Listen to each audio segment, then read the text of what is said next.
in 2000, I was a computer programmer. I was working on a kid's website, and I found a computer program called Flash, which is a kind of an animation program, or a web design program. And I realized, I said, if I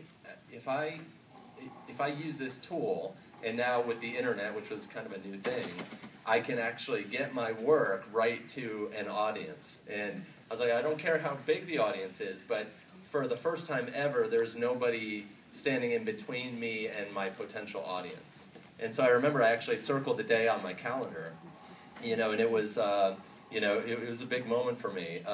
And now kids, today, just flash forward only a few years later, they are finding their own audience with Facebook and Twitter and things like that. And so the world has really changed for people who want to create something but don't have access to to publication through the normal way.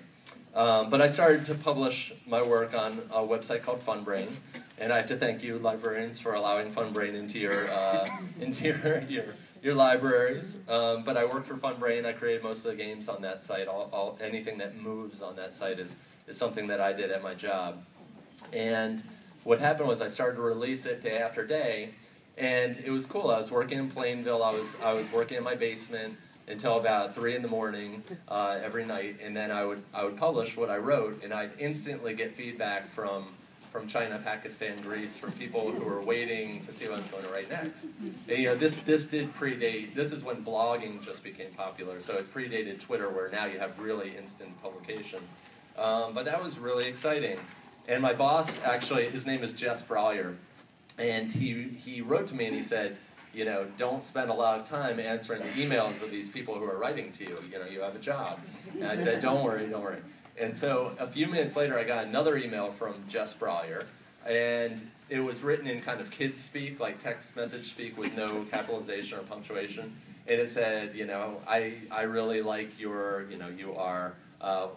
book or something like that. And I was like, I can't believe that he's trying to trick me into, responding to him. I can see who wrote the email. And so I wrote back and I said, are you home alone? What are you wearing? And then before I hit the send button, I saved my job by not hitting the send button. I realized it was his 8-year-old daughter writing from his home account. So sometimes it's good to wait. You're right.